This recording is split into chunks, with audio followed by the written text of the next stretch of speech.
شعبان المعظم اسلامی سال کا 8واں مہینہ ہے، اور اس ماہ کے اندر انوار و برکات اور پورے ماہ میں اللہ تبارک و تعالیٰ کی رحمتیں پھیلی ہوئی ہوتی ہیں۔ اسی وجہ سے اس کو شعبان کہا جاتا ہے، اور اس ماہ کو اہم واقعات کے ظہور کا مہینہ بھی کہا جاتا ہے۔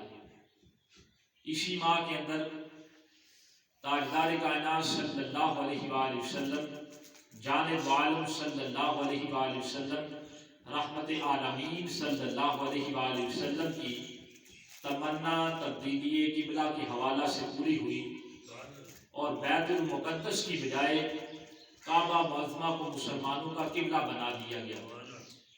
اسی ماہ کے اندر جو ہے غزوہ بنی المصطلق پیش آیا، اور اسی ماہ کے اندر تیمم کی آیات کا نزول ہوا، سبحان اللہ۔ اور یہی وہ مہینہ ہے شعبان کا جس مہینے میں تاجدار کائنات صلی اللہ علیہ وآلہ وسلم نے حضرت سیدتنا حفصہ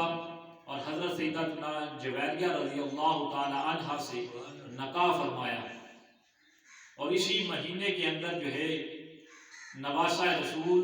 جگر گوشہ بطول اور نور نظر مرتضیٰ جناب حضرت امام حسین علیہ السلام کی ولادت پاک ہوئی، اور اسی ماہ کے اندر جو ہے قمر بنی ہاشم حضرت عباس علمدار کی ولادت پاک ہوئی، اور یہی وہ پاک